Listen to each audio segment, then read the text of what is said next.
Digital transformation is hard, let me tell you. Number one, it's not about installing software or some platform. It's so much more than that. It's the technology, but it's also the people, and it's also the process. So there's a few things that you'll have to know in order to be successful. The first 3 points: the people. How will they operate? Do they know that the change is happening? Do they have the skills, the training, the mindset, and the path to be confident in the new ways of working? Secondly, the data. Are we going to have to move a couple decades worth of data?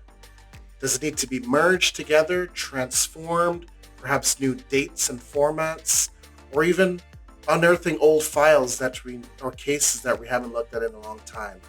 You got to spend time really understanding the data and what kind of change it's going to go through. Third is the process. What will the new process flows look like?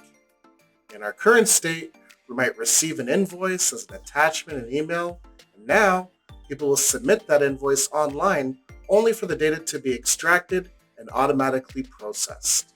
A few things to expect. I'll hit you with three. Explain why the transformation is necessary. A lot.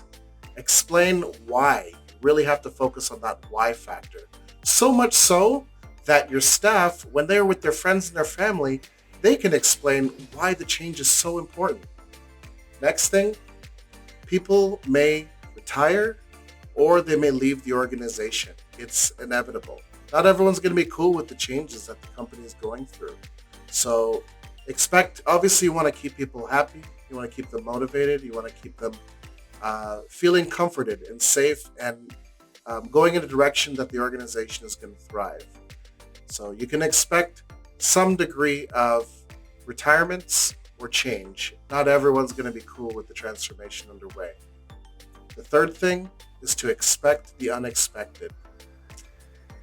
When going through change, it's not a linear path. It's peaks and valleys with lots of big and small projects and activities to be done. Expect the unexpected, be it with time delays, staff, data, processes, technology. There's a whole myriad of different things that can happen. So as you're going through change, you got to have your hard hat on and really expect the unexpected in order to be successful with your transformation.